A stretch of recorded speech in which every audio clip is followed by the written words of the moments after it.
নাবালিকা ধর্ষণকাণ্ডে অভিযুক্তকে কারাদণ্ড এবং ১ লাখ টাকা জরিমানা করেছে আদালত। ২০১৯ সালে বিশালগড় থানা এলাকার রাজেশ দাস ওরফে গণেশ নাবালিকার উপর নির্যাতন চালায়। পরে ওই নাবালিকা কন্যা সন্তানের জন্ম দেয়। পরবর্তী সময় বিশালগড় মহিলা থানা অভিযুক্তের বিরুদ্ধে মামলা করা হয়। ওসি শিউলি দাস মামলা নথিভুক্ত করেন।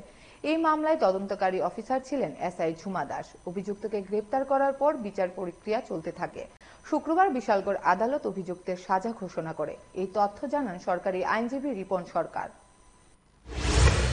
আজ ৭ ফেব্রুয়ারি ২০২৫ বিশালগড় কোর্টের মাননীয় স্পেশাল জাজ Shri Debasish Kar sir special POCSO case number ১০/২০২০-তে এক মহত্বপূর্ণ রায়দানের মাধ্যমে বিশালগড় থানাধীন রাজেশ দাস ওরফে গণেশ তাকে পক্সো অ্যাক্টের ৬ নং ধারায় এবং আইপিসির ৫০৬ পার্ট 2 নং ধারায় দোষী সাব্যস্ত করে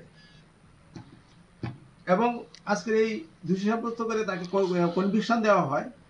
পক্সো অ্যাক্টের ৬ ধারায় তাকে ১০ বছরের সশ্রম কারাদণ্ডে দণ্ডিত করা হয় এবং সঙ্গে ১ লাখ টাকা জরিমানা করা হয়।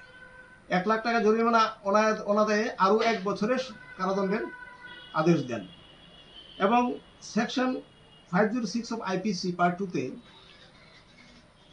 ৩ বছরের কারাদণ্ডাদেশ দেন এবং ৫,০০০ টাকা জরিমানা করেন। ওই জরিমানা অনাদায়ে আবার ৬ মাসের কারাদণ্ডাদেশ দেন।